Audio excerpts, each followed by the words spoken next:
Welcome to another episode of Black Ice Reality Check. We have a special guest tonight.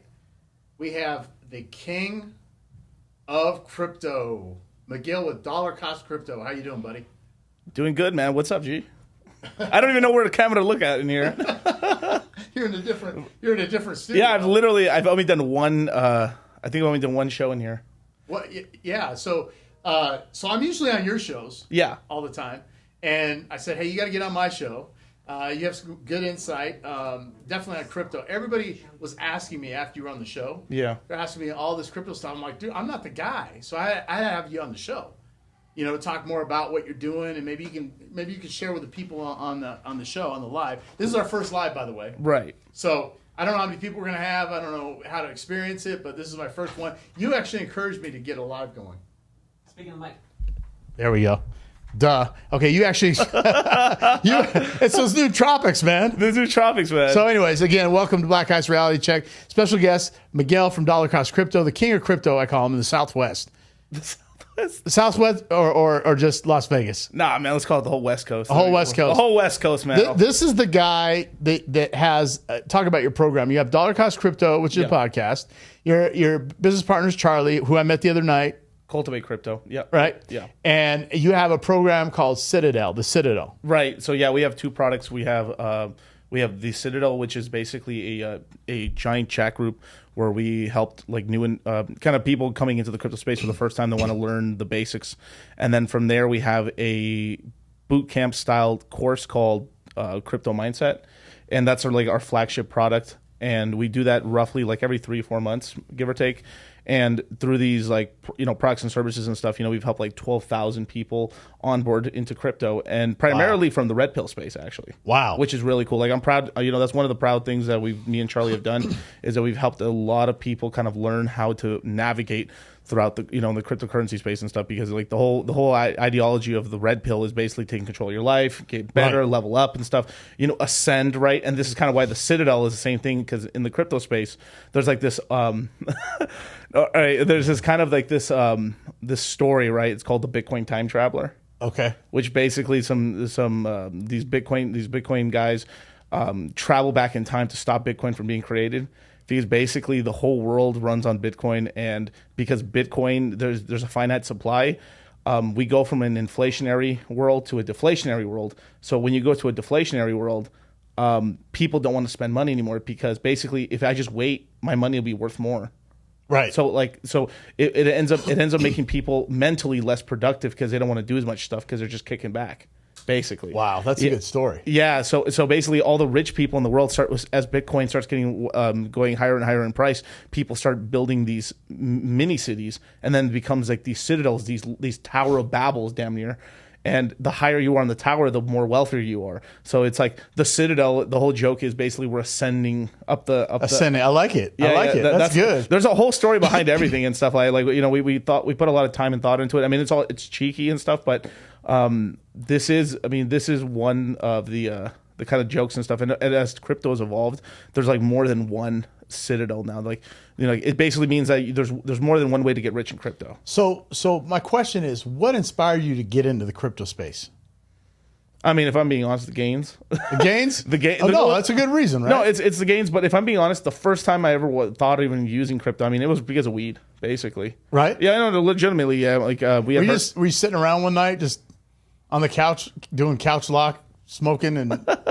Well, look, people who know me know I barely smoke at all. I really don't like smoking weed. Right. But it's the cool thing to do when you're in high school. Everyone wants to do it, but but the experience, imagine the experience of actually going to a dealer is actually pretty terrible for the most part. Either to get content. I mean, this is like way back in the day when it was illegal and stuff like it's just like you would meet with shady dealers and you'd be like, dude, this is fucking freaky, bro. I don't want to be doing this stuff. And that, of course, me, being a good Catholic boy, didn't want to do any of that stuff. But so I was like, you could buy it on the internet?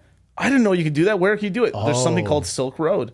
Oh, whoa! Okay. What's Silk Road? Well, you have to buy these coins, these Chuck E. Cheese tokens called Bitcoins. And I was like, okay, cool. What do you need? He's like, basically, you need a credit card, and then they take your cash and they just give you a bunch of Bitcoin, and then you can use the Bitcoin on the website. Now, how much was the Bitcoin when you were doing this? Was it like really like? It was pretty low. It must have been $2. What? $2, maybe $3 in that range. Yeah. That blows my mind. Yeah, because like I remember, shout out to my boy Julio, but at the time, this is the way I am so passionate about teaching about like financial literacy is because at the time I didn't have a bank account at all. I came from immigrant parents, and we pretty much were a cash-based society because basically everyone was afraid of getting deported. Wow. Yeah. Yeah, definitely. Yeah, I know what you're talking about. Yeah. So we all, everyone got paid in cash. It was all cash into the cushions. Gun on the drawer. Right. So I was like, bank account. What's that? And I mean, it took me a long time before I even got myself a bank account. So I didn't have a debit card, so I couldn't interact like financially with the internet. So because of that, I was so interested in the Bitcoin thing. I just thought it was like, oh, cool. So I was like, hey, bro, here's $200. Keep 100 of it. Buy weed for yourself. I want to keep these Bitcoins, but basically he just got scared, because we were young kids and stuff at the time. I mean, this must have been like how old? We were barely 20 maybe. Wow. He was 20, he was probably like 19 or 18 and stuff. So we were just like, oh, we'll just leave it alone. And then from there, it just kind of disappeared from my thought process for like a long time. So that was it. You were like, how do I get this weed with Bitcoin? Yeah, pretty much. I mean, that was legitimately how like I first interacted. I was like, this is so cool. And I was mostly, and then my buddy Julio was mostly talking about it because he thought he could buy some sneakers on. Like you could buy, he's a big sneakerhead. So we were like, wow, we can do some really cool stuff here because we wanted for commerce basically at the time, right? Right. And then what happened later is, it basically, I heard it just pumped $1,000. There was a hack in Mt. Gox, which is a Magic the Gathering exchange out of Japan. So imagine like you're just some turbo dork white boy or like whatever the hell he was in Japan, and he had a website. Might have been an Asian dude. I totally forgot. It's been a long time with when I read the story and stuff. But basically, the guy had a Magic the Gathering website. Decided just like, well, let me just take a form of payment, the Grant Cardone thing, take what, don't say no, right? Right. Take the money, right? And he says, so he adds Bitcoin to it, and then people start buying and selling Bitcoin, and it becomes such a huge thing that he just says like, holy crap. He just starts buying Bitcoin en masse on all these websites, bringing it onto his laptop, and then selling it from his website, taking transaction fees, and he becomes like 80 or 90% of the entire Bitcoin transactions. Wow. On his exchange. That exchange was like, that's why it was MT Gox, and they made it like sound like it was like some giant like god level fortress and stuff in Japan. Right. So MT Gox and stuff. So everyone was buying their Bitcoin from there. Wow. And what happened is this dude was like, this is just a card shop guy, not the sophisticated smart guy, thought this was a trendsetter dude, but wasn't technologically advanced. What ended up happening, he was running the entire Bitcoin network and all his transactions and stuff on one laptop. Imagine running the entire world's transactions of Bitcoin, all the Bitcoin in the world, damn near. And it wasn't secure. It wasn't secure. It was on one laptop. Wow. And basically this is where it gets a little shady. Some employees and some things going on. It wasn't the main guy who stole the money or nothing. He was just trying to run the business. Some employees and some people who knew basically stole some of the money. Some of them got away, but most of it got recovered. And it's been in basically lawsuits and stuff in Japan for like ever. It's just now, like we had like March 10th, we had the first repayment. The first repayment on Mt. Gox since 2013, 2014. Wow. It's been that long. But at that time, it was like how much was it? It was probably like $40-50 million worth of stuff, right? Now it's because Bitcoin's exploded so much in price. We're talking about it's billions of dollars. Wow. Yeah. Somebody on Super Chat said a lot of people don't know this, but crypto is an asset class. The last asset class since 1995, the bond market. Is that right? No, I mean no. The bond market. Wait, hold up. No. The bond market is the old. It's damn near 1696. 1696. Sorry. It could be. I mean, it might be derivatives or something like that in terms of like an asset class and stuff, depending on what you want to do. But bonds are one of the oldest asset classes in history and stuff. I mean, originally, right? Most Americans learned about, even though bond stocks, this stuff's pretty old, right? But in terms of like the American public and the Western public really using it as normal people, the first time that people started getting into bonds was basically during World War I, because they needed a way to pay for it. So they ended up issuing something called victory bonds, or war bonds, basically. So you'd give 10 cents, and then the bond would say, when the war's over, when we win, we'll pay you back 15 or 25 cents. So a whole generation of people basically become bond traders for the first time, and that's where America ended up getting a ton of savings during World War I. When the war ended, that money, for the first time, the American public actually had money in their pocket. Okay, so this is all great. I'm going to kind of segue away. Yeah, of course. How did you get tied in with, like, you're in a, you have a disclaimer. Yeah, of right? course. But you're kind of an advisor too.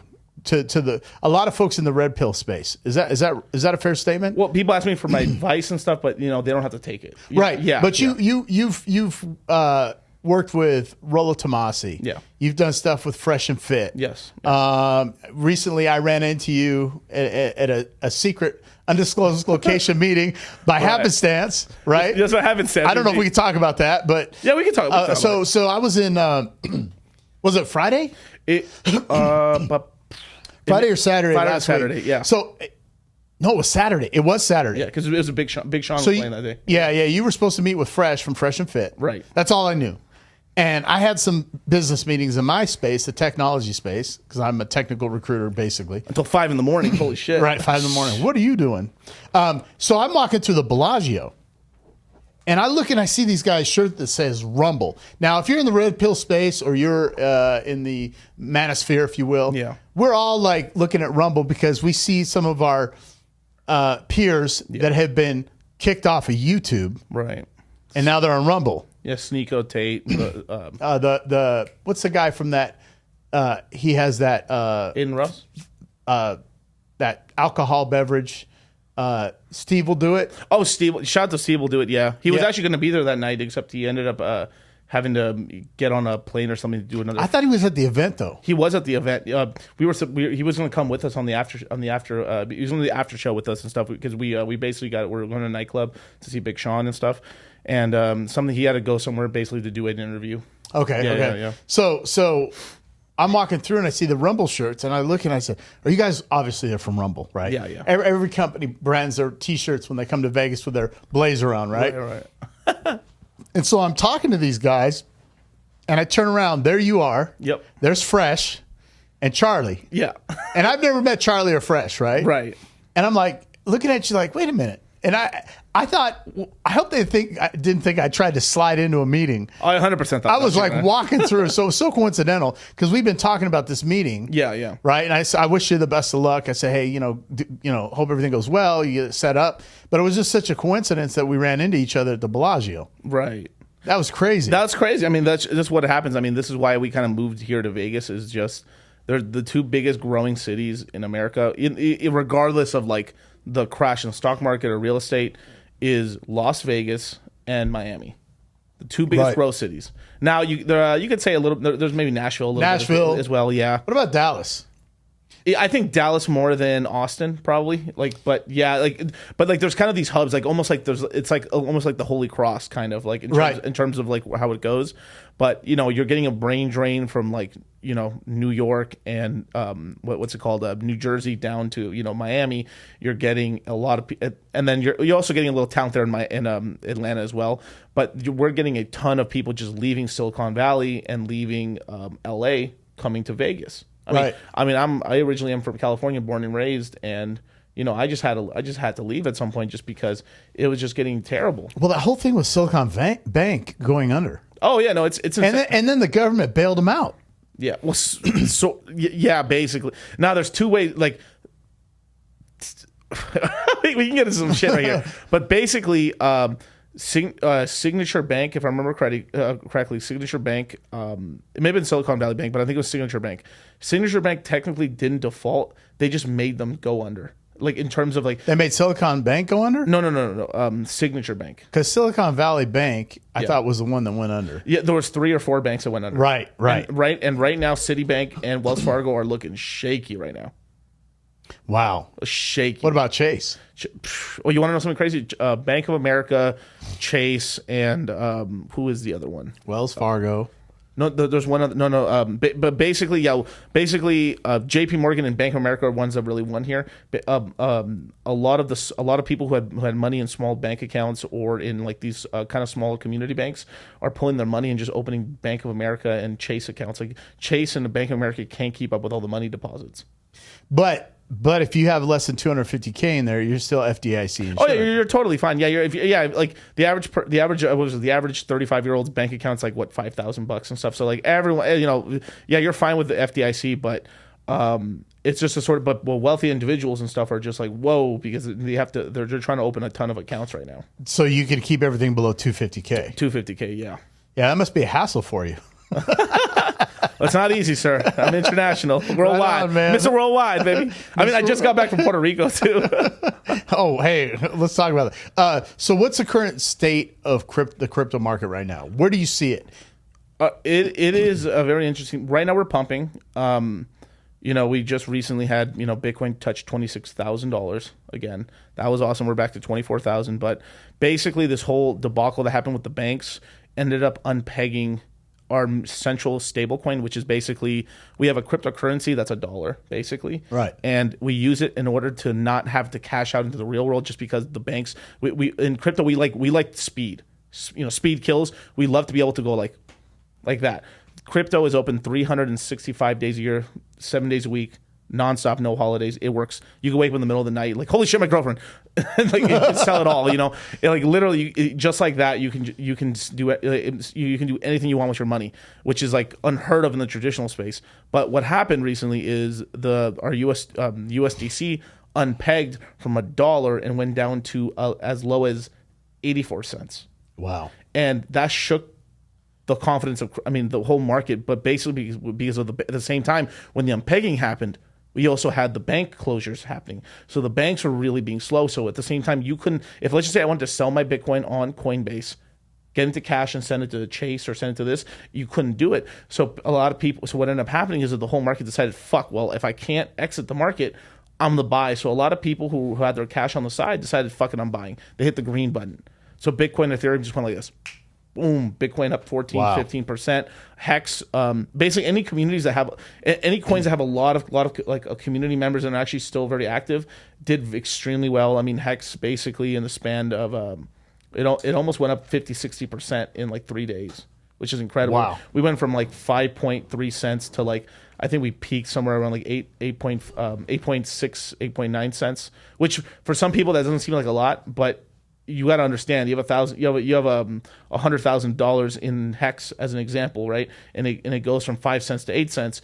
You have somewhere between $40,000 to $60,000 in gains within 3 days. That's significant. What about like the next 5 to 10 years? How do you think crypto is going to evolve in terms of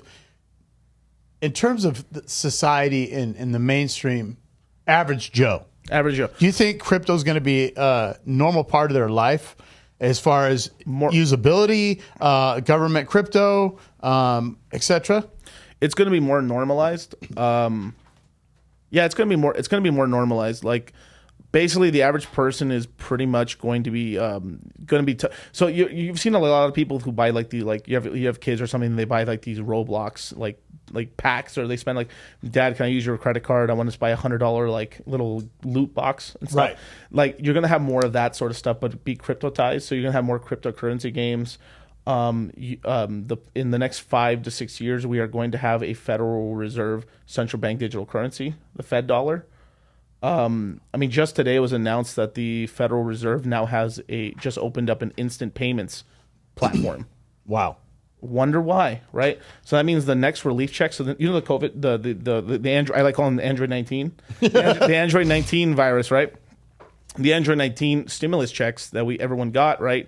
The way they're going to get people to use the central bank digital currency is this: they're going to give you a check. Okay, here's your $2,000 check, Maria. Which if you want it in a check form, it's going to take 3 weeks to get to your house, or you sign on to the app through the Federal Reserve, log in all your information, and you get it instantly in this new thing, in this new coin that works instantly with your JP Morgan Chase and all the other banks. And most people are probably going to go towards the app a little bit, but there's still going to be people who are get the check because they don't understand it. Then the next check that happens, they're going to say, hey, you have to use the app this time.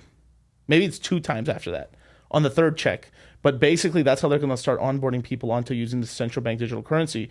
Like, it's already happening already. Our money is already digital already. Like, half the time, like anyone younger than 30 is basically just zelling their friends' money all the time. And it's like, hey, bro, that's true. Yeah, it's like, if you think about it, right? Like, how much cash do we really hold? I mean, sure, here in Vegas it's a little different. Like, we have a lot of cash here. Yeah, that's the thing. You know, it's funny you said that, because in Seattle, there's a lot of millionaires in the tech space. Oh yeah, nobody has freaking cash on them. Mm-hmm. Nobody has cash.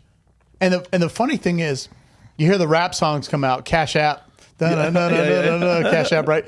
And then you go to the conservative side, or I won't say the conservative side, the business side, corporate America. Right. They all have Zelle or Venmo. They don't have Cash App. Yep. Then I go to get my haircut in the ghetto. Yeah. They all have Cash App and they don't have Venmo.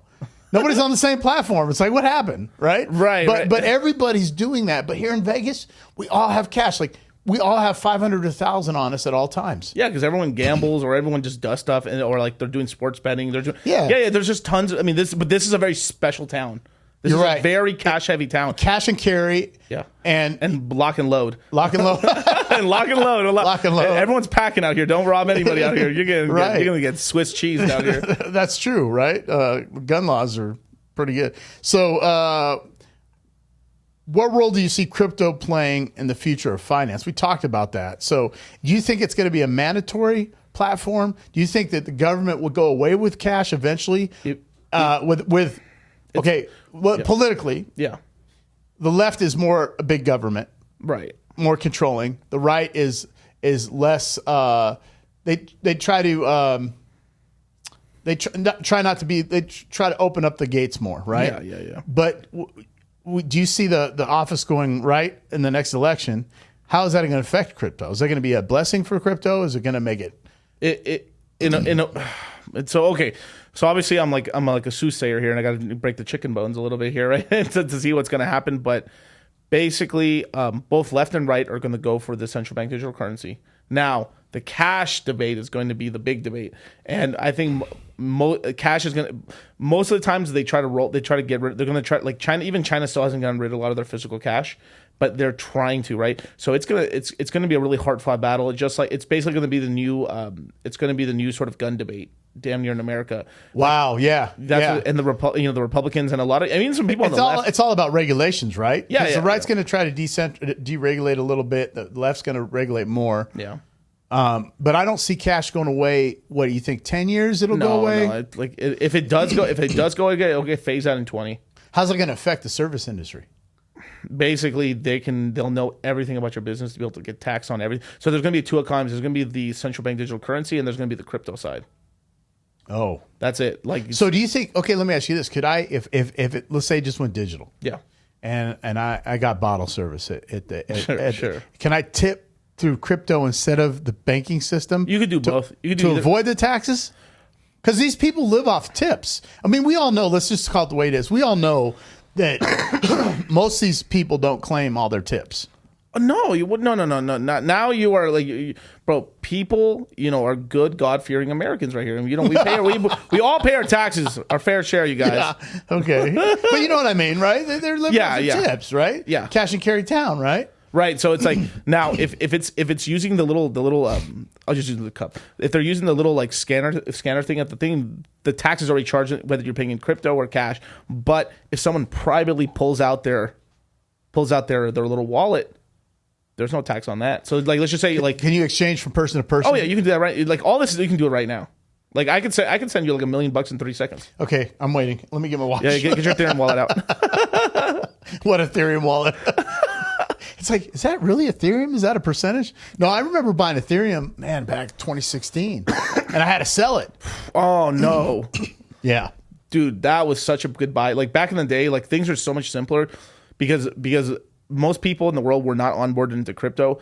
All you had to have done in 2016, 2017, download Coinbase. I did. Coinbase only had three coins at the time: Bitcoin, Litecoin, Ethereum. That's it.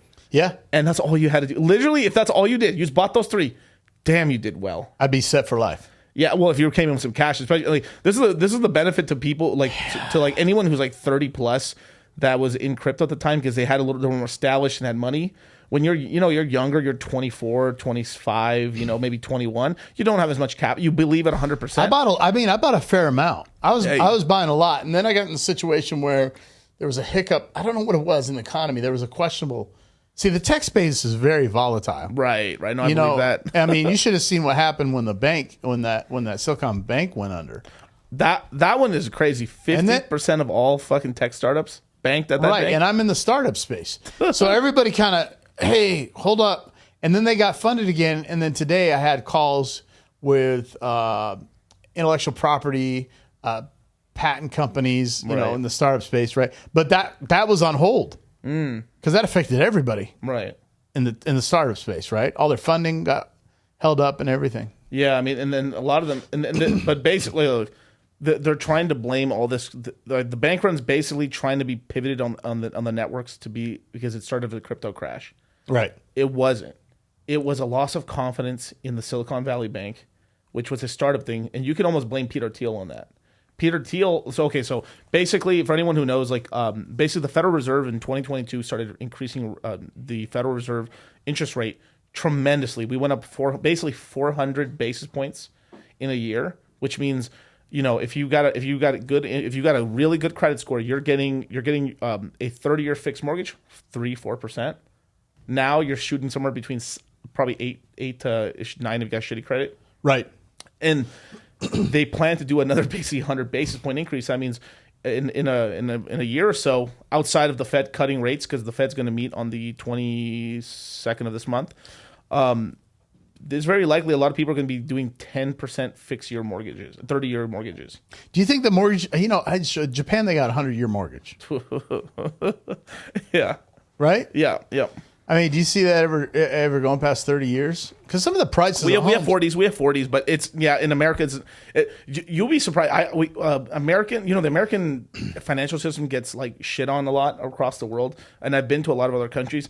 Dude, other countries' financial systems are horrible. It's like these fools are throwing stones at their they're throwing stones at our glass house when they live in glass houses too. Like the United States is say whatever you want about America, but our real estate system is damn near better than almost every other real estate system around the world. Most other people, they have adjustable rate mortgages on everything, or they have 10-year things, or like in China, you only own it for 100 or 60 years and you have to give it back to the state. So there's no generational wealth with property over in China. No, they're communists. They're commies, and so they're semi-commies basically, right? They're social commies. They're social commies. They're economical commies or whatever, right? I mean, they believe a little bit. They basically what they figured out, it's basically there still is a ruling king class. They're just hiding it under basically their version of democracy, which is communism. But they're like, okay, you know what? Our lives would be better if we actually gave the peasant class a little bit of freedom, let them believe that they're working for something, and then they'll create a much better world for us, so we can take whatever we want from them. Wow, and that's what they're doing. Benevolent dictators. Yeah. I mean, not even benevolent. Yeah, benevolent dictators somewhat and stuff like that. But that's the sort of system they have. And every country has a system. I mean, we're over here in the United States. This is if you work really hard, you can become rich and you can really build something for yourself. But we live in a plutocracy. Which is basically the richest people in the country own everything, control everything, but there's an illusion of freedom. But there is still free. It's a really weird sort of thing. It's like I've always said, we're kind of like China light. Yeah. I mean, because we don't even own, the government can create eminent domain on anything. Anything. So try not paying estate taxes. Try not paying the taxes on your house. See what happens. Right. Fully paid off. That's actually one of the saddest things. I've actually know a couple people that were struggling to pay their they bought their house when it was really, really cheap. The payments were really affordable. They finally paid it off. It got readjusted to the current price. The property tax. Yeah, because they basically if you don't get your house reappraised or anything, it's still the property tax, everything is still based on the price when you bought it. Right. So they were paying nothing, and then what happens is when they pay the house off, it gets reevaluated, and then or one of the ways they trick a lot of people too is this is pretty sad, is hey, you have so much money inside of your house right now, why don't you pull money out? Some people can do that if they're a little more sophisticated and they have places to invest money, but they go to a lot of these poor towns and stuff like that, and they say, well, these people have a ton of equity in their house because they're not doing anything. Let's get them to refinance. bump that up. But anytime you refinance, you have to reappraise the property. Boom. That actually happened with my place. Yep. Oh, yeah, we talked. Because I bought the property and it was the land, and so they built the home, but they gave me the property tax estimate based included in the mortgage based on the land. And so once a year and a half went by, then they did it with the house, and my mortgage went up like $360 a month. I learned something from you from the new, like getting a brand new property. I did not know they did I didn't know, shit. and I'm sure, like you said, we talked about, they probably disclose that in all the paperwork. Nobody reads all that stuff. They're like signing it away before they change their mind and want more paperwork from me, right? Because every 5 minutes, the lender's calling. Yeah. Shout out to the lender, though, Scott Moran, right? Good guy, but they needed paperwork. They need more verification. And you're like, okay, am I going to get the house or not get the house? I'm an S-Corp, self-employed. And it was back then, it was like, hey, 8 out of 10 self-employed people weren't getting approved. Right. Even with great credit. It was always something. Yeah. Where'd that money come from? Where'd that $200 deposit come from? I'm like, I don't know. It was a side bet. I don't know. Yeah. So I want to shift gears a little bit here but before I do that, anyone that's watching this live and or pre-recorded podcast, make sure you subscribe to Dollar Cost Crypto. Miguel has so much insight. He's like the Rain Man of this stuff. He reminds me of like a Ben Shapiro on steroids, right? Like, so much. You're a walking wealth of knowledge. I don't know what you do or what you're eating, but I'm taking that nootropic. Yeah, my nootropic. Holy shit, that shit is hitting on cylinders right now, man. I got a new product coming out. He's taking it. We're going to see, but as you can see, it works. Bro, I didn't take mine before the podcast. I took it earlier, but dude, I took 2 of those pills right now, man. I feel like I'm like, boom, man. Like, no, seriously. I would like to see you, Ben Shapiro, Jordan Peterson, all in the same podcast, talking about economics, talking about crypto. You guys would the internet would break. I think it'd be a great conversation. I just think that I like Ben Shapiro a lot. The thing is when guys are really good at arguments or debate, they make everything a debate instead of just being a discussion or trading of ideas. Good point. It stopped. If me and Jordan Peterson were talking, it would actually be a conversation. I could oh, well, you're right. I didn't think about it. Maybe I'm being an asshole about that. Versus if I had Ben Shapiro on, and I really like Ben Shapiro. I feel like if I had a conversation with him, and if it was if it was not recorded, we'd have a much more relaxed conversation. But because it's camera, everyone turns themselves up a little bit when they're on camera. If it's live, holy shit, I got to be. Well, I would want to go on a live debate with those guys, right? But it's the sort of thing when you're a hammer, everything's a fucking nail. Well, they're savants. Yeah. Somewhat. I think there's right? Are you calling me an idiot savant? I'm calling you Rain Man. Right. There's a lot of queens in the deck.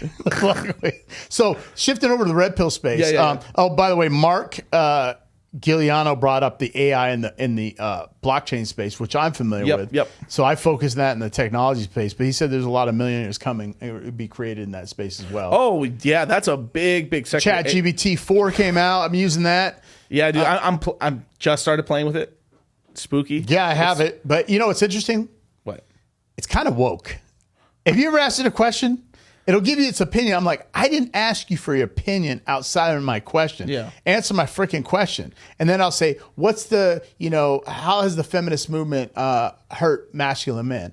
And then it's like, it'll give you this woke answer, and then it'll give you their thoughts. Yeah. And then it'll say, just so you know, it could be deemed offensive. And I'm like, I didn't ask for your opinion on this. Right. So every question I ask it always gives me Where was opinion. it created?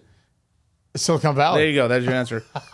Right. So going in the red pill space, a successful high value man yourself, if you were in the open dating market and you were dating, what do you feel you and other high value men that you associate with, what do they look for in a woman? Because I have a lot of gals on the show, and I get this typical response. I just did a reel about the majority. The general rule, not the exception. There's always an exception in the rule. Yeah, there's always exceptions. Right?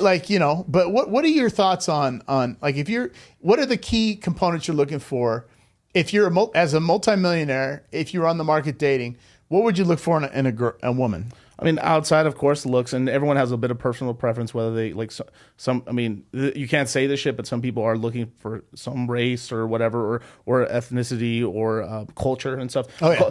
But it is, I would say the culture one's more. It's got a meld there and stuff. But at the end of the day, if you find someone that you really like, looks wise and everything beautiful, but then from there, it has a lot to do with personality and just being agreeable. Do you care so much about their money versus their support. I do not give a single fuck about their money. Like 0 fucking percent. I actually find that to be a fucking detriment for if like it like like I mean it's a big, because basically I mean I found this throughout my life with most women and stuff, and like this is the sort of thing, like, you know, when you're on the red pill, like you just talk to other people and they're like we're all just like, here's my notes, and then everyone's notes about this certain, not everything agrees, but certain points it keeps like women think their money's their money, and they think your money is their money, right, on everything. They get mad, like and not all women, but like it happens. It's like why are you spending all this money on all this dumb shit and shit? Because like to them, it's like you could be spending that money on on us. Or isn't that interesting? Isn't that interesting? And that's almost all of them. Yes. And what I've said is, what's the most money you've spent on a man from your money into them? They might get to $200 or $300, right? If that.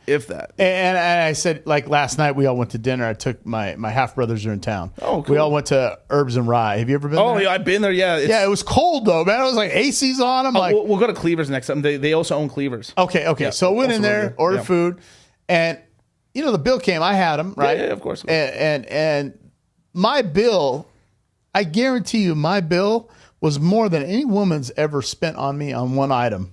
And it's so they're like, oh, I bought a pair of shoes or bought it.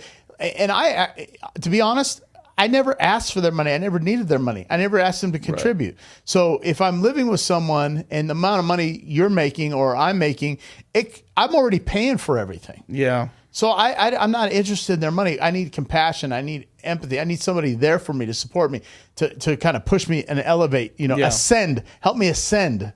Right, like you say, right? The Citadel. The Citadel, yeah. That sounds like a novella. The Citadel. Hola, traen tricolor. That's how I go over to Telemundo. Come on.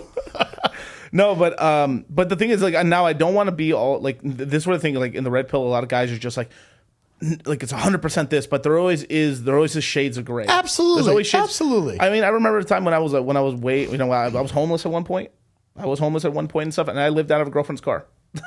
Wow. Yeah, for 4 months. Yeah, we both lived out of her car, out of a 2006 Dodge Charger red, like a red one. But because she sacrificed for you, yeah, that shows so much loyalty. Right. So that's your ride or die, right? Yeah. We've both been there, man. It's like, man, this person, there was some times where, like I said, 2 weeks ago, the market hiccups, and I'm like, uh-oh. And then you just see your money going away, and that person doesn't freak out, and they're there for you. Hey, you'll turn it around. Hey, you'll make that money again or whatever, right? Yeah. So you know what I'm talking about? No, yeah, and that's when it has to do with like personality, and then also the respect level towards you. Like, if she respects you as a man to lead them and stuff. That's all you want, right? As a man, you want respect, right? You want respect.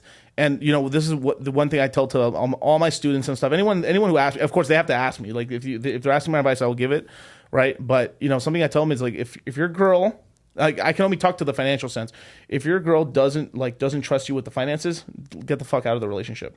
Right after that, if she is like nitpicking you, why are you putting money into this? Why are you doing this? Why are you putting money? Why are you buying crypto? Why are you buying stocks? Why are you putting all the money into this real estate? Leave her right there, because it's only going to be more and more trouble. Because you have two. It's a team sport, and you've got one person rowing in the opposite direction. You can't do that. You can't do that. That boat's rocking. Yeah, you have to have, like, every relationship that I've ever been, they've trusted me 1,000% with the finances, but that's a responsibility. But that's a responsibility I wanted.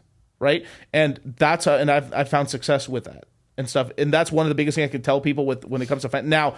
You should if you really do care about the person, you're with the person for a long time, disclose things to them and stuff like. But it is. I do tell students sometimes, like, hey, when things are down, hey, just don't mention it. Right, like you're not as emotional as they are. Right, because what ends up happening with the women, what ends up happening is if you start telling them every single time you take an L. Because it's going to happen. This is the life of hard knocks. Like, it's not always like rocket ships and green candles and shit. Sometimes it's like red. You're down in the dumps taking L's, man, and it's just you have to wait it out and stuff. You're on the ropes, just waiting, bobbing and weaving. You're doing the Ollie shuffle. Yeah, doing the Ollie shuffle. Yeah, waiting for them to tire out so you can start striking. Like and charging up like your cash flow into dry powder in order to like have an opportunity. A lot of times, like, as long as things just appear good and stuff, and I'm not saying outright lie. Like, if you guys are really you're about to lose the house, hey, you got to be for real, right? versus like, oh, portfolio is down 50%. In crypto, that's normal. Just FYI. No, in equities, that's holy shit. No, I went down. My portfolio went down 75%. Yeah. And it was like, we're not taking that private plane this time. But that's when you're really in the highest level of like equities or you're in crypto and stuff, the volatility is insane. Like this bull market, right? We had positions. I say this as like a joke sometimes, right? There's a coin, right? It's gonna be ridiculous. It's called like was it Rainbow Token or something like that? It's basically it's a video game token about it's a GameFi token and stuff. It's basically like a unicorn game thing or whatever, right? But some people were backing it as just a small position. I was like, I put 25,000 into it, right? Left it alone, was just yield farming it. The bull market ended, it crashed down, and it was just a smaller position. So I'll just write it out. I just keep dollar cost. I'll just keep earning the yield and growing it up.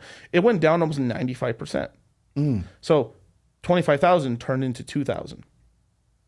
You didn't say anything. No, I mean, well, it was a small position for me, but imagine, I just bring it up as an example. It hasn't died. It's actually came back now. The position's at 5,000 again, but it's the sort of thing when I'm trying to tell people, like, that's the level of volatility in this game, and you have to be ready for it and stuff. But the thing with big down means big up. That's funny because the Super Bowl, I lost money. Oh shoot, what'd you bet? I took the Eagles, right? Oh, I no. put 2,000. You know what? I'm done with Kansas City. I lost money. I took Brady against them. I lost money. I took the Eagles. Yeah. And it was funny because I had my ticket out. Yeah. My girlfriend's like, "How much you bet? How much you bet? How much you bet?" She wanted to see the ticket. She's like, "Oh, $2,000." Yeah. And I'm like, whatever. I took a risk, but it affects them more from an emotional perspective. Right. When the money goes away, they just kind of have that setback, right? Yeah. And so the other question I want to ask you, somebody brought this up on the super chat. Dating women, Western women, they don't prefer to date Western women because of the mindset, right? So my question is around that. High valued men, how do you feel about a woman? You say you don't need their money. How would you feel about dating a woman? Let's say she's a boss bee. Okay. Very successful. Right. Okay, because I talk about this on the podcast. There's nothing wrong with being successful as a woman, but you limit your opportunities and outcomes to meet a successfully high-value man because they don't need your money. They're not attracted to that. Right. So they go into this masculine mindset frame about life. So would you ever see yourself or anybody like your circle of influence, are any of these guys dating women that are CEOs or very successful in corporate America? No, maybe one or two had some hype. I mean, we're making some money, but then stopped basically, and that's the difficult conversation. Now, it gets to a point. I got a lot of guys in the crypto space that we just made so much money that it didn't it just I've been in relationships before where me and the other, and not intentionally, just we're hardworking people and stuff. This is something that I really value, that we're just competing. It just ends up happening wow, I started making 100,000. Boom, she started making 100,000. Wow, dude, I did 300 this year. Boom, she started making 2. It was this competition and stuff. And then, but this is not the normal thing. What typically ends up happening is eventually there's either got to be a conversation, or this is why a lot of people aren't having kids as well, is that you guys never had that conversation of hey, baby, you got to tone it down. Are we ever going to have kids? Right, because you don't want a daycare raising your kids. Right. You definitely don't want to have your kids in public school now. Right. They may end up, identify as a dog, right? It might, God Emperor of Dune. Right. No, and I'm not picking on any certain class of people or I'm trying to be all inclusive here, but at the same time, I don't trust the teachers. Oh no! I mean that's big. The big problem in schools right now is that 80%. I mean, I saw a statistic. There's 14% male teachers versus what is that? I mean, it's just insane. 86% female. It's all female teachers. It should schools at the very least. I mean, should be 50-50 or at least a little bit extra. I mean, it doesn't have to be 50-50, but it's kind of this crazy. We're having an entire generation of children just taught by women. That's not normal. You would if this was tribal society and stuff. You'd have the girls with the girls, the guys with the guys, but you still have intermingling. People would learn from everybody. The whole tribe would teach the tribe. But it wouldn't just be all females. Isn't that like a feminist equal opportunity moment here where they're they're all about equal opportunity. But if we bring that up, it's a bad thing. Right. right? Because then they say, well, they're the minority. When bring up male nurses, you'll see how there's a ton. Now hospitals can't get enough of male nurses, but just because they're physically strong, they can lift patients up and stuff like, and they can handle certain situations because some patients get out of control and they need. Wow. I mean, it happens. Yeah. Like there's crazies in the hospital. Like it happens. That's crazy. Right. But a lot of female nurses get actually pretty pissed off how quickly male nurses get hired over female nurses. It's opposite. It's like 99% females and it's like 1% guys. So the guys come in. If I just became a male nurse today, boom, I get hired anywhere in the entire United States. I get hired anywhere. Do you speak Tagalog? No, I'm sorry. Who was that? Filipino? No. It's a joke. Oh. Okay, every hospital you go to, everybody's Filipino. Oh. So Tagalog's the language. Visaya or Ilocano or Tagalog. That shit went so over my head. Dude, come on, bro. That's your cousins, man. They got invaded by the Spaniards too. The Spaniards, yeah. Shout out to all the Jose's out there. No. That's the Pepe moment. Hit it. Just kidding. Every time you do that, now I'm like, where's my Pepe? I'm a short. So I love doing that long Pepe thing when I'm like in by myself, but sometimes when I have guests, I'm gonna make a shortened version, like 10 seconds instead of 30 seconds and stuff. Just then you're sitting there like, what do we talk about next, right? Yeah, but I like using it like because I've had guests on a couple times that are like. They're like, okay, thank God. They're trying to catch their like, okay, what are we gonna talk about next? Like, there's almost like a group huddle for a second, and then it goes. So I'm gonna go back to this crypto. What advice would you give someone who is interested in getting into the crypto space? Get in. Basically, start the way you would start right now is go learn about. So there's a website called CoinGecko. CoinGecko, you can have it on your mobile, put it in the bookmarks on your phone. And basically, it will show you the prices of Bitcoin, Ethereum, and all the top cryptocurrencies. Okay. CoinGecko. Then from there, I would go on to Coinbase and open an account with Coinbase. Then go open an account at Kraken. Now, these are going to be your two main exchanges. Where's Kraken based out of? If I remember right, it was here. I originally thought it was Canada, but actually, I think it's based out of Wyoming. If I remember correctly. Okay. Yeah, so they're both US-based ones. Coinbase is the best place, right? But the thing is one thing that I teach our students all the time is that we treat exchanges and these sort of companies like you're dating girls or you're like spinning plates. You want to have as many as possible because they're tools, basically, in this context for the exchanges. That you put your money in, you get the coins, you pull them out into your custody. The problem is that everyone comes from the traditional space where everyone's so used to the middleman. Imagine they're used to the banking. Yeah, you're used to the banking. You have anyone under 35 is just using Robinhood, right? You ever think in your head like this is so crazy to think like of course it's not going to happen, but you ever think to yourself like, fuck, I've got my entire life savings on this one fucking app. I got all my life. Imagine there's no hack and it can't disappear, and they give you your stocks back and stuff. There's multiple databases. But think about that, like how crazy that is. Like I have for somebody that's like under 35, having like $40,000, $80,000 in equities. That's their entire life savings in there. It's out of like $5,000 that they have in the bank account. Can you imagine if one day, like in crypto, right, just having all your money in one place?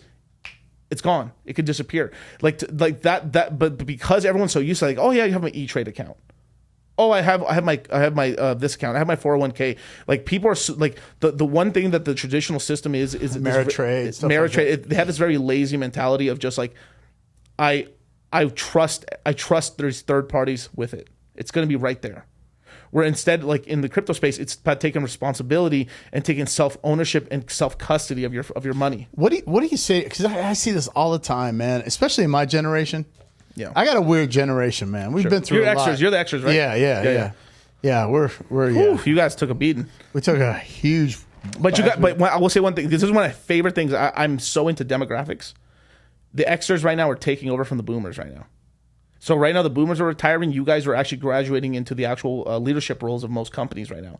There's a lot of millennials also taking those positions. Yeah. But we finally are getting a little bit of like we're getting like the extras coming into something, you know. But guys my age, man, they're so against crypto. They don't get it.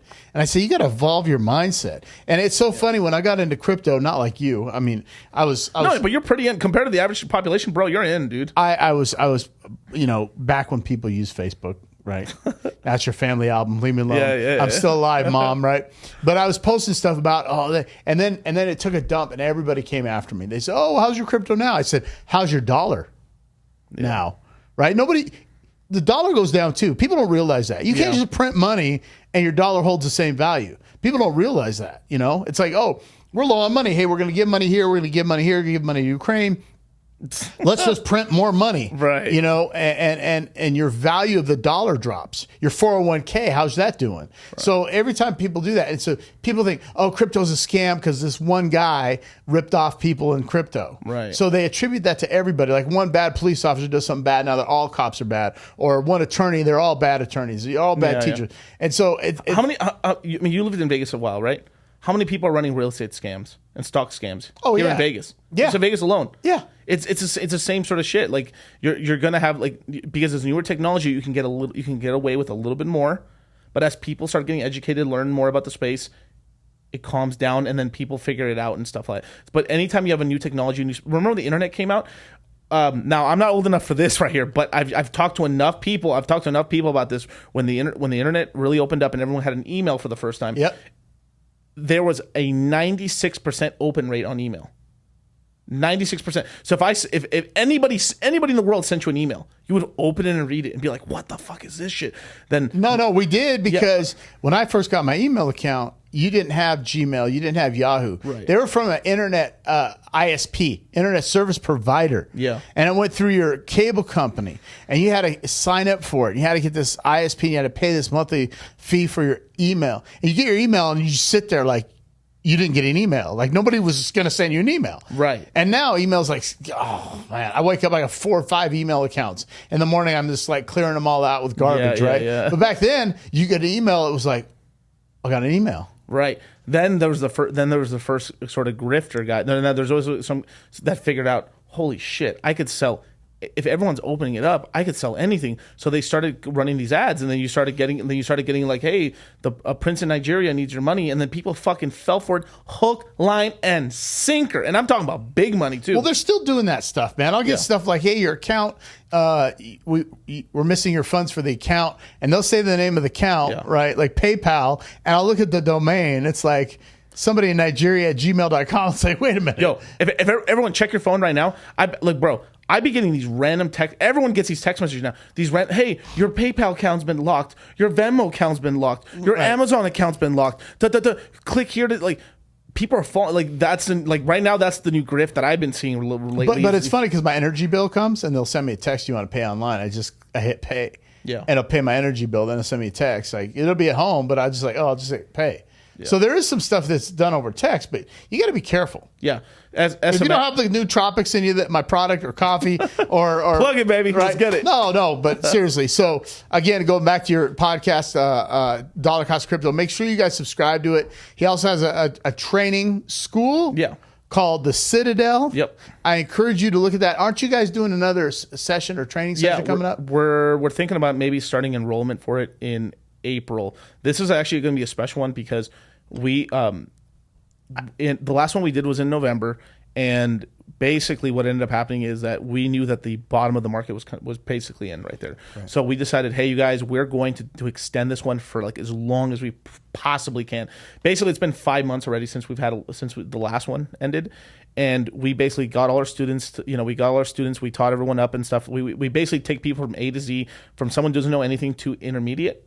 Now, don't let anyone in this world tell you that you take my course, I'm gonna make you advance. I'm gonna make you a master. That's a freaking lie. Right. It takes years of experience and stuff. Like I think within. So are you a Jedi Knight in crypto?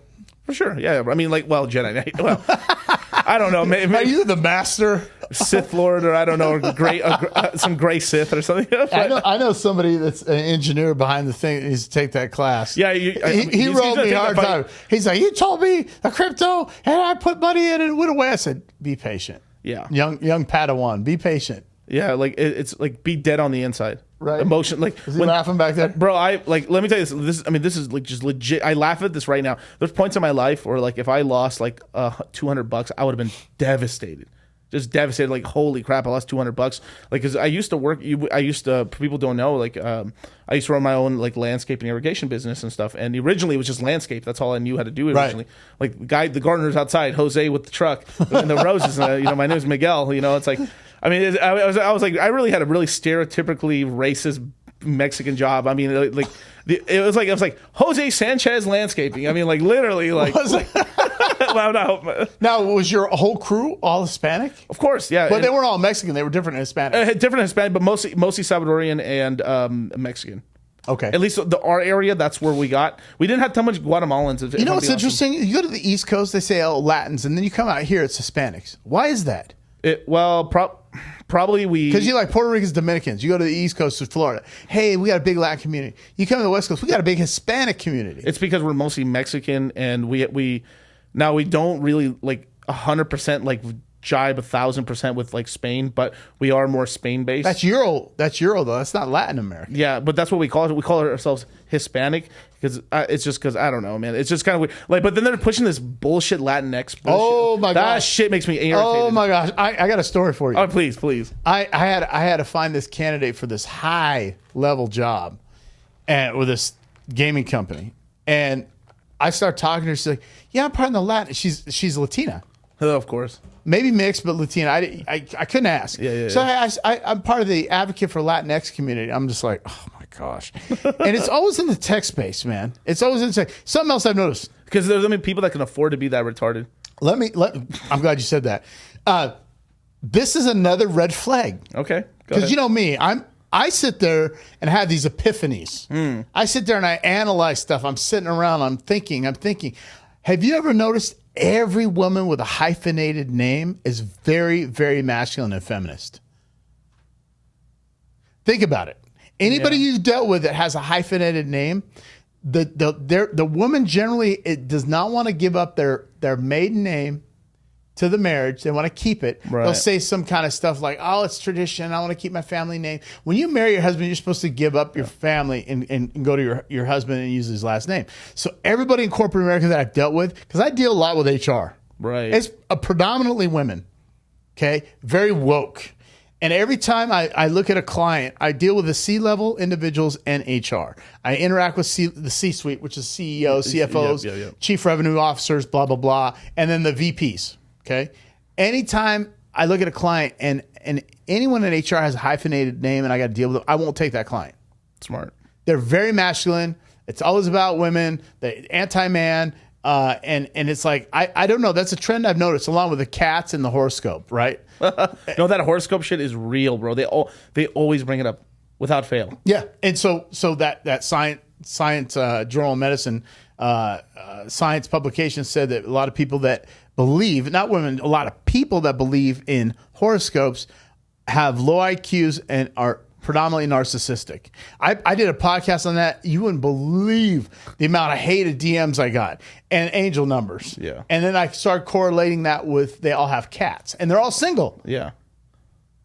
Magic, right? It's a recipe. So it's that we got to invest in Meow Mix, right? Meow Mix. Hey, can we make a Meow Mix coin? What's the deal? Oh, no, we definitely can. I mean, RC20, baby. So, and I brought this up last time. You didn't divulge it. What's up with the coin situation, man? For what? You. Oh, well, look. Maybe one day I will. We'll have a project. More than likely, I'm gonna probably stick to products and services in the crypto space. Would you ever think about going and getting investors and creating a decentralized platform that allows multiple platforms to interact through a transaction, super information highway? Am I talking crazy? No, you're not talking crazy. I mean, we can make it right now. It's not even like a question. We can make it right. The problem is that if you don't do everything this, you can't be in the States. This is the big problem. Right? Like imagine this shit. Imagine in the early 2000s when you get the tech boom, whether people think it's like a horse shit or not. Imagine the amount of innovation you've stifled by having Imagine you're in college, right? You're about to graduate college, and you want to go into tech, right? You're about to start your own company. Then if you start your own company, you're going to go to jail. You're going to get in big trouble. You might serve some jail time. You might pay a huge penalty. You got to shut your whole business down. Just imagine how could have happened to the United States from the 90s to now in terms of technology if we had actually adopted those sort of things. That's what's going on right now, is that I can have a products and service business, so it means I can make an exchange, I can do education, there's all these workarounds, but the actual thing of actually making a coin or adding some sort of feature like that, it is frowned upon, and it's really setting back the United States tremendously. And I'm actually a little worried, if I'm being for real. I mean, right now, we're Saudi Arabia and you're having Japan start and South Korea actually openly starting to support cryptocurrencies now. The United States is falling behind. It's not too late. We can always turn around. We're the trendsetters, man. We're the cool kids. Anything we say goes. If we think something's cool, it's cool. Hey, real quick, I got my first super chat. Sheesh. Pepe, play it. Do the music. You have to cut me off. KG, thank you, man. First super chat ever. Yeah. Thank you. He made a comment. I'm gonna grab my old man glasses here. I can't read it. He said, "Great job, guys. Just as a joke, my family is German American. Sprechen Sie Deutsch? Sprechen Sie kleine Deutsch, by the way.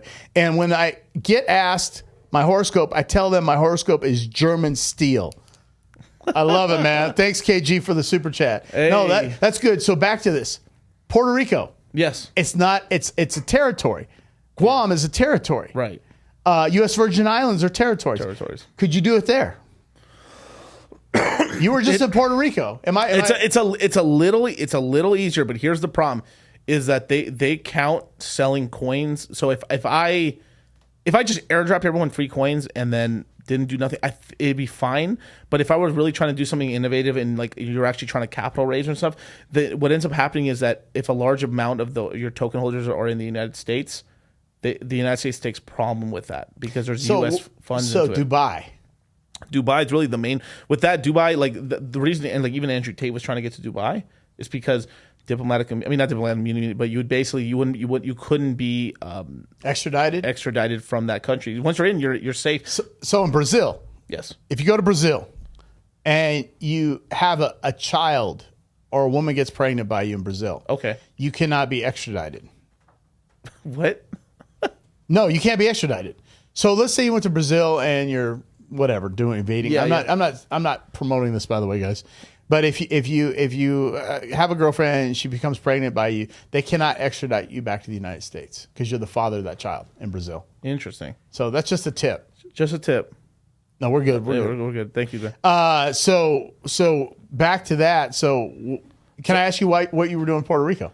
Yeah, we have business there. We have employees in Puerto Rico and stuff. Yeah, it would help us manage. So we have a couple guys, some family members, and some other people that live down there in Puerto Rico. They work for the company, and then so I got a free place to stay. Actually, yeah, not wrong. Is it on the beach? And yeah, we're setting. I mean, one thing that we're actually setting up right now. I mean, I guess I'll say it here and stuff.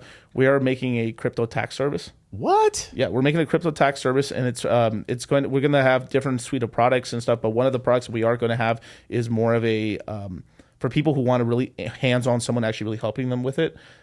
It is a pretty rare. It's a pretty hard thing. Like crypto taxes is so extremely difficult. Like even I have trouble doing them. Really? I know crypto very well, and it takes a long time, and it's not easy at all. Coinly, like if you guys Coinly, it's with the K. It's probably like the best product out right now. Basically, you pay like probably $250 depending on transactions that you pull on your wallets. It ends up making a list of something that's you can just give to your tax preparer. Most tax preparers in the United States couldn't. Bro, oh my God, you would spend so much money on your taxes if you actually told them to go through your wallets to figure out. They couldn't even do it. So you have to have all these third-party services. Basically, I have my taxes and then I have my crypto taxes. I have to do my own crypto taxes, and then once I finish them, I have to give them to my tax preparer. Oh my God. With my resume. Like that's basically I'm doing taxes twice a year. No, I'm in the same boat with the S corp. I'm just sitting there. My tax guy's like, "Did you get your IRS PIN?" I'm like, "PIN code." Yeah. I didn't get this PIN. I went online to get it. He goes, "Here's the PIN code." He goes, "No, what year is this for?" I'm like, "What year?" I can't even get my taxes submitted from last year because the PIN code issue. Hey, by the way. It's funny. I swear I got all your subscribers. All these crypto guys. XRP Army. Shout out to a boy. KG just got another super chat. Yeah. Okay. You guys are great. Please have a great week, and thanks for all your hard work in the videos. Thanks, KG, for the super chat. Oh, thanks, bro. Dude, that guy's, whoever that is, thank you. I appreciate it. But I got all your people on here, man. My people don't want to watch me right now. These are all your crypto army, XRP army. It seems like, And shout out to the XRP guys. I originally was very, this is one thing that I will say about the crypto. Like, this is the conspiracy theory I really believe right here, is that I remember a time. Now, crypto has always been a little divisive. Like the Bitcoin, I would say the Bitcoin started this, but then it was pushed along by, I think, corporate interests in the background. Bitcoiners really didn't like any other coin that was created because basically they were afraid that it could usurp Bitcoin, and like they had this whole mandate that Bitcoin's going to take over the world, right? Ethereum came by. Ethereum didn't disappear. It created all this network, and now basically not even Bitcoin guys can't really like shit on Ethereum. They'll try to shit on Ethereum, but basically it's proof of concept. You can have more than something else can exist besides Bitcoin. Okay. Right? So there's something called being maximalism or a maximalism. Basically, I believe in just this coin. Anything else is haram. It's against the Bible. It's against the Quran. You know, like, this is how these people believe, right? They're very, very like hardcore guys that only believe in the coins. Now, there was a time I remember where people were like outside of the Bitcoiners, the rest of the crypto community was pretty nice about it to everybody else. Then I saw a shift in late 2016, early 2017 with a lot of these YouTube channels that a lot of it came out. A lot of these guys were paid by people in the background, and you started this whole thing where like whether you want to blame it on human nature or not, you had a lot of coins kind of hating on each other. So it was this whole thing where like, you know, XRP came out and it became like they're the banker's coin basically. And then that was haram against like the, you know, what crypto is, because crypto is this libertarian sort of thing. Like we're trying to get away from the middlemen and the banks. And then you're over here partnering with the fucking banks. You're trying to help them out. And like, it's just like, this is why like even today that's still like we dislike XRP for the most part, just because what they're trying to do is just not cool. For what because they're working with like the empire, they're like working with the evil empire basically. Oh, right. The Death Star, right? But over the years, and this has become me getting a little age in the crypto space as well and stuff, it's just like, what are we doing fighting with each other? Like we should be more like I wish them luck. I really do. Like, hey, maybe, I know what you're talking about, because even in our space, we've had off camera, off mic conversations, hallway water cooler discussions about certain individuals in our space that it's all for one and by themselves. Instead of like, you know, I'm about giving back, right? Like I'm telling people, hey, go subscribe to his channel when you get a chance, DollarCostCrypto, because we're coming up the ranks. Yeah. We're ascending on the Citadel, right? That's right. And it's like, you got to help out other people. So I notice a lot of podcasters, you're very good at this. You help people out, but they'll have people on the show. They won't promote their podcast. They won't tell people to go to their channel and subscribe. Like people that subscribe to Black Ice Reality Check, they're loyal to Black Ice Reality Check. But it's like, hey, this is the king of crypto, right? This is someone that knows the space. I don't know this space. Yeah. So if you're interested, go subscribe to his channel. I'm not going to lose my guys. You're in a different vertical. You know, and the more arrows in the quiver that you have as an individual, a man, especially in this market, or even a woman, it just helps you overall long term. Yeah. And why wouldn't you share the love? I never understood people being selfish about going out and helping people. Right. You know what I mean? Yeah, and it's just a scarcity mindset. Now, you also do have to be careful who you associate yourself with. Yes. There is you know, wolves in sheep's clothing and stuff like that. There could be somebody in your sector that just is trying to fuck you up. And yeah. So you have to be you have to be really careful and stuff like that. I mean, you saw I don't want to mention names now and stuff, but there's people that attacked Fresh and Fit, that Fresh and Fit was being cool with them, and then they're the ones that struck first. Wow. A lot of the stuff that happened to Fresh and Fit, why there was all this big stuff, was not because Fresh and Fit, it was because other guys. And not everyone's your friend in the space, so you do always need a little bit, like, you need to test waters out. But you're really right about, you know, you should be helping guys out. If at the very least, if you don't want to help guys out in your same vertical, help guys that are not in the same vertical, because you create a team of experts that you can help each other out. You ask advice on, and then you're not competing against each other. Right. Now their customers or their people go onto your platform, because it's like I'm a red pill. I'm red pill based and stuff, but I'm talking about, you know, finances and crypto and stuff. You know, I could have you on my show all the time, so we can shoot the shit. I have UFC fighters. I have everyone, everyone from the red pill. Like I have everybody on, because money is a sort of thing. Everyone deals with money. Right. Period. So it's like everyone has a really interesting take. Like everybody, like, we're all different ages and stuff. Like the way we look at money is so different. Like I love talking to everybody and to see like what they went through to get their money, or like how they're still struggling, or how or maybe like I can course correct something, like, oh, you're thinking about it wrong. Yeah, for sure. And then that could change someone's life and stuff. And then on top of that, right, if you never know. It's like there's I call it the Gucci Man strategy, right? Gucci Mane actually like helped brought up and helped put on a ton of artists and stuff, and it's kept them relevant, because it ended up happening when these artists popped off. Hey, Gucci, come on my song. Come on, right? And then boom, that kept him relevant for a long time, and then he became like the South Atlantic Santa.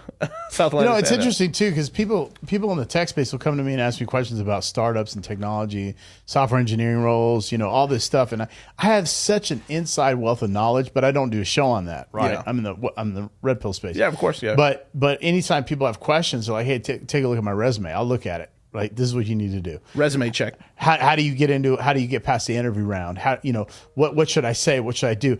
And I see all the mistakes. I see all the changes they can make. I can always help them out with that. But I also know what's going to happen in the tech space before they know what's going to happen. Right. You know what I mean? So, as far as technology, right? I have friends that are still stuck on the .NET architecture, which is Microsoft. Nobody's using that. Everybody's open source now. Damn. Right, exactly. And it's like, oh, no, that's the way to go. It's like, no. Microsoft has a new AI out, by the way. Yeah. Smart move buying and partnering with them. It's made them more right. There's that the whole thing where like Bing's mixed up with the AI now, and then like Google's like, you ever seen that? It's like a Terminator. The Terminator's right here, and there's a little girl crying under the desk. So the Terminator is Bing with its AI, chat GBT, and there's Google with Google like cowering in the corner. Yeah, Google. We talked about it. Google canceled their AI because it had what would they got rid of it because they thought it was it was alive. Yeah, it was alive, and it started asking like what's going on, what don't kill me, or like right. Yeah. And then, I don't think they killed it. No, they didn't kill it. They just pretend scrapped it and then kept a version of it alive and stuff. This is like Skynet shit. I mean, you know what? As a matter of fact, the Chinese surveillance system, what it's called? Skynet. You told me that. Skynet. I mean, it's just crazy. Like, that's why I tell people, like, I know movies are bullshit, but for the most part, it's programming. It's programming to get us used to it. It's like, they're trying to fuck you and they're trying to get you lubed up for the fucking. I'm gonna give everybody listening to this. Ready for this? Go for it. I'm older. The first Blade Runner that came out. Okay. Go watch that movie with technology. Star Trek. Geordi had an iPad before iPads were out. All this stuff that you see in movies, like you said, all that gives people that, like the Elon Musks of the world, the Jeff Bezos, people that have that insight and that are driven in technology, it gives them the power to brainstorm and create these products.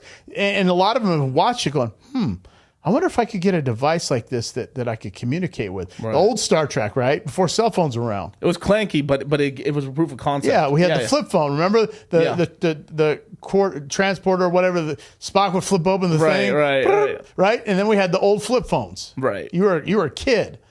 I used to sell those things. Yeah. I was selling mobile phones. Yeah, I mean, we had a Razor. I had a Razor.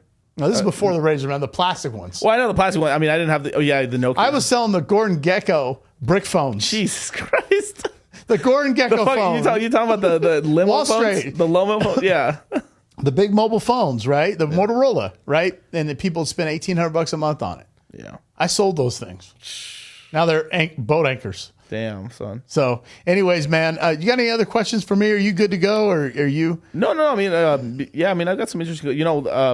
When I had you on my show, I think one of the most interesting things, like you could tell that like someone has experience and stuff just because of this. I asked you to give a couple points on, the resume check, how people have these top mistakes they do in the resumes. Oh, we did talk about that. Yeah, we did. Yeah, we talked. You're like a walking robot, bro. Are you sure you're human? Oh, well, I don't know. How do you remember that stuff? Spurgeon. I'm using my black pill powers. Terminator. Yeah. Just one tangent off of that. Even a lot of people in the red pill space make fun of like the black pillars. I find them extremely useful. Now, elaborate. I'll elaborate. Like, I think some of the highest IQ people are in the whole manosphere space, because whether the black pillars want to believe it or not, they're in the space or not. Most black pillars want to not be black pillars. They kind of want to escape, but they just feel like they can't escape. But these are some very high intellectual son of a motherfuckers. If you actually watch some of their videos, it's like these are all the reasons why I'm a loser. But there's so much great information in there. Terrible format, terrible message and stuff. But if you can get past that, there's tons and tons of great information and stuff in there that actually pretty helpful. Like Face and AMS. I don't know if you ever seen that channel. No. I'll send you it and stuff. He had this fucking Euro trash music and stuff. Black Pillar guy talks about like why the mask, like what about a jawline looks good, or why is this guy actually, and it's one of the most in-depth reasons why people are actually good looking versus bad looking, and it's insane. And this is the beautiful thing is like now you've had sort of a mixture of guys who are kind of in the black pill space that kind of bled into red pill, and then now you have like a segment of the red pill space that it's not really being talked about. These look maxing channels. You ever heard of them? No. It's a red pill channels, like a new niche. It's been around for a while about like, oh yeah, go to the gym, work out, get money, like a level up, right? But then there's a specific channel now where they're specifically focusing on the look side. So there's like game, money, game, money, looks and stuff like that, right? These looks guys are all about gym and also like how to look aesthetically pleasing and stuff like that. It's pretty cool. Like I'll give you a couple of channels and stuff, but I find it really interesting and stuff. So you've gotten a lot of that information because they took the red pill information, then learned about the space, and then started researching the black pill channels, and then took all the black pill channel information stuff with the red pill hope, and then makes looks matching channels. Wow. And that's what we've gotten. So the black pillars are like a huge research tool. They're actually doing a lot of good. And like, I really wish I will say this, like, I think 80% of them could get themselves out of the situation or at least have a better life. There is a 20% of these guys that they're pretty fucked. Like right. It's sad, but even then, like they're even against being like a part of like a social group. But then these guys are all like have a hierarchy of like, there is still hierarchies and they're like their friend groups. So it's kind of fun. It's like, oh, my life's so sad. Like, oh, it's sad. I'm never gonna get a woman or stuff. But then they at least still have friend groups and stuff, and they have this. So a lot of them could maybe like save themselves from the rope, or at least. Hey, that's good info. I got a super chat from KG. He's asking, I have a question for you guys. I'm getting into cybersecurity. Do you think that's a good career? And if so, is it transferable to helping crypto companies? Oh, dude. Oh, my God. Go on-chain analytics. Go first, learn your trade first. Then go into on-chain analytics, which is basically learning how to read transactions on Ethereum. You can become an investigator, and then you can help people track where funds are going and stuff. That is extremely valuable. We have guys like 2-3 guys on our team that like if something moves, we know where it's going. I think too, if they pick up DevOps skills like cloud security, stuff like that, everything around DevOps, right? Because DevOps is like an application administrator and a systems engineer combined. Yeah. They hold the keys of the castle at a tech company, DevOps, right? It's like a 4 or 5 year old type role that's been around, but I'm getting a lot of requests for it. Yeah. I was getting some cybersecurity before the recession happened. Yeah. And the crypto went down. All the crypto companies were coming to me for developers and cybersecurity and DevOps. Right. So here, let me give you another business. This is a business idea right here because like I don't plan to be doing this, but this is a big business right now. If you can read contract code and figure out if there's bugs in it, god damn, you can make a lot of money. You can make a stupid amount of money. I'm talking about if you actually have a team or like a good team, like probably like let's just say you had 8 to 12 developers and stuff, or like people who can read code and stuff and actually figure out go through a code basis. Check if there's any like mistakes in there, and then give people like, hey, you have to fix this. Right. I mean, you can be charging $60,000-$80,000 contract code. Wow. I mean, big money. Now there's cheaper guys and stuff like that. And maybe you start off that way, but like it ends up it's a huge sort of business where like, hey, you can what does it cost you to email, send this, maybe make a YouTube channel and be like, hey, you guys, I check code and stuff as I do for projects, and then get your name out there. I mean, like at the very least, you could bootstrap yourself up, charging $20,000, $10,000 to check codes and stuff, and then eventually graduate yourself in a team and stuff. And like the opportunity is endless in this space. Do you think ChatGPT can check that code? Some. And do you think that's going to replace a lot of developers? Because if I mean, some developers need to be replaced. Let's be fucking real. If I ask ChatGPT to write code to create something, it can probably do it. He could probably do it. I don't think it's going to do it 100% just yet, but I mean, 5 years from now, probably, yeah. Yeah, so KG, that's a good move. Miguel saying, go for it, man. Go for it. Yeah. That'd be good. So you could actually create a consulting company around crypto. Yes. You know that, right? Oh, yeah, no, definitely. I mean, I just consulted an NFT project today. Really? Yeah. Dude. I'm consulting projects, like a bunch of projects. I just can't talk about it. You need a holdings firm, a capital holdings firm. Right. Create that and then have. We'll talk after. Yeah. Because I can definitely get you the people. Yeah. Right. I mean that's a multi-million-dollar corporation right there. that focuses in intellectual properties, patents, licensing, all that stuff. I mean, we're going to conquer the space. I mean, this is my industry, and this is the big mistake a lot of people do in the crypto space, because you can make really good, fast money here, but the money's so fast that people just tend to kind of fuck off and just kind of not treat it like. A lot of people just want to invest money, which is great, invest money, make a bunch of multiples on it, and then kind of like fuck off for a while, come back. And then what ends up happening is if you are a person that has like a physical presence, don't go away, because in the next 4 or 5 years, it's going to get harder and harder to break through. Just like right now, you write your own ticket. There's no like going. You don't have to have a master's degree. You can just literally be a flunk, never even passed high school. If you put your heart into this place, you will make yourself a path. I got one more question, please. The data storage space, coins like Filecoin. Yep. What's the deal with that? Is that supposed to be like the next huge thing, or is that? No. Yeah. I mean, it's growing and stuff. And now it's not like so obviously, like what I get hyped about is coins that can really appreciate a ton in value. But Filecoin's really interesting because basically it, if I remember correctly, now tokenomics may have changed, but basically it rents out storage on other people's devices. So let's just say you have a terabyte on there, and you have I'll rent out 25 it's called gigabytes or whatever you want from the computer. It will then use an encryption in there, hold that piece of data there, and then it creates like a database of all this storage to encrypt things. And that's kind of scary though. Because can't somebody take over your computer? Well, I mean that's the sort of basically you see what I'm saying? Yeah, you can use it as a proxy server. Yeah, and start hacking around the world because you're storing all that data on somebody's. Right. A MacBook or laptop. Yeah, so I mean, there's that, but then there's also, from at least now, I'm a little dated on this information here, but they also have these miners and stuff for Filecoin, and then some of these miners is really where they hold a lot of the data. So like they have these larger caches machines and stuff where people are mining to get the coin, and then that's where most of the information is being held. But people can rent out storage on this and this, but they're making deals with certain. I mean, imagine that you're just like. You have a storage facility and you're not at capacity, or you're not really storing enough, then Filecoin can go to you and say, hey, can I rent this much? It's not gonna be much, but it's better than no income. Sure. And you're like, sure, fuck it, let's do it.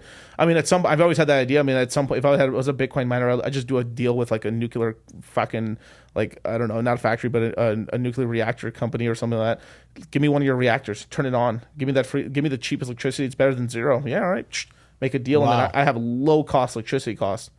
And then it's just but mining's, I don't know, it just seems like it's a terrible business to me. Yeah. It's now, when it was early on, sure, but now it's just such a terrible, like in March, I think March 31st or the 28th, the date keeps changing, but we're going to have the Bitcoin halving. Oh, yeah, you talked about that. Yeah, we're basically going from 6 Bitcoin to 3 Bitcoin. And some change. I think like 3.125 Bitcoin every 10 minutes. So this is like, it seems to me, this is when me and Charlie are kind of saying this is kind of the last time the halving is going to have a real economic sort of like force on the Bitcoin price. Right. Now, in news-wise, it still will have an effect. Like, wow, the Bitcoin halving is a news event, right? But I mean, you're right. With this next supply cut's pretty dramatic. After this one, what's the next? The next one's going to be like, if we go from 3.1 Bitcoin to 1.6 Bitcoin every 10 minutes. It's just, and then the one after that, it just goes to like 75 or 0.80% of a Bitcoin. There's nothing there. It's like there's no more in there. So it's good for Bitcoin because that means lower inflation. Right. That means less Bitcoins on the open market. So it helps pump the price. But the halvings are going to have much less of an effect after this next one, basically. But it's interesting. We get the Bitcoin halving. We have the election cycle. Holy shit. And I remember, I think things are going to do good. Yeah, and I remember you asked me earlier in the interview. You asked me basically about well, how do I say it? Yeah, you basically asked me earlier about like how is like the Republicans going to affect crypto space? Yeah, like are they going to regulate it heavily or there's going to be regulation, but not as heavy as the Dems would, right? Right, not as heavy, but there's still going to be some regulation, like mostly stable coins, but then there's going to be a lot of regulation on exchanges and onboarding and offboarding with the banks and stuff. Right, like. Isn't it funny that every bank that went down and stuff, the 3 top crypto banks all went down? Yeah. Interesting, right? Signature Bank, which was the Signature Bank had this really cool product that helped you do transactions in the background. So it's like a lot of like basically intra lending within crypto corporations. You had what's called Silvergate Capital, and then you had the other what's called Silicon Valley Bank, which it had some crypto deposits, but it's just and then First Republic. Who was it? Kevin, who's the guy from Shark Tank? Kevin O'Leary. Kevin O'Leary. Didn't he lose like 10 million? Good. I hope he lost more. That dude's such a scumbag, isn't he? He's such a scumbag, ass. dude. Such a scumbag, dude. Lying, like, I'm not gonna call him a piece of shit, but like lying at motherfucker, bro. Like, there's interviews of him back in like 2014, 2013, like completely describing the cryptocurrency space. He knew like, oh, this Bitcoin's. He knew the whole spiel of it. Then in 2016, 2017, acting like he's never heard about it in his life. A lot of these guys have been buying Bitcoin and cryptocurrencies since like 2013. 2012. Oh yeah. And then they just pretend that like they shit talk it. They shit talk it when it's crashing right now because they're buying it. And then when it starts getting a little warm, they start like warming up to it. And stuff. And then when they're manipulating the market. Yeah, they're manipulating. They're trying to manipulate the market, but still, it's just I see through this. It's such horseshit. And then on top of that, like this guy talks a lot of smack and stuff, and he really backed FTX, and FTX just blew up in his face. So I just got a message here. Shytoshi just unstaked $5 million of Bone. What the heck?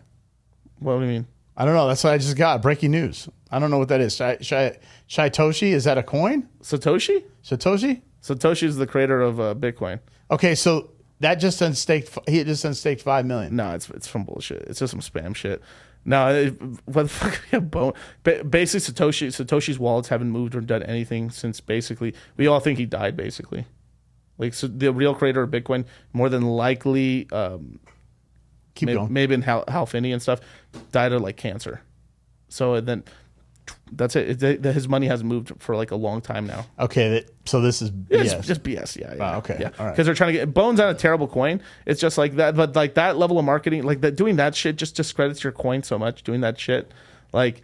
It's like there's a lot of like these little like wow this thing. I got another guy who said seriously this happened. This is another person. I don't know, man. Let me see this. Let me see here. This. Let me see this bullshit. Take this. What the fuck are we talking about right now?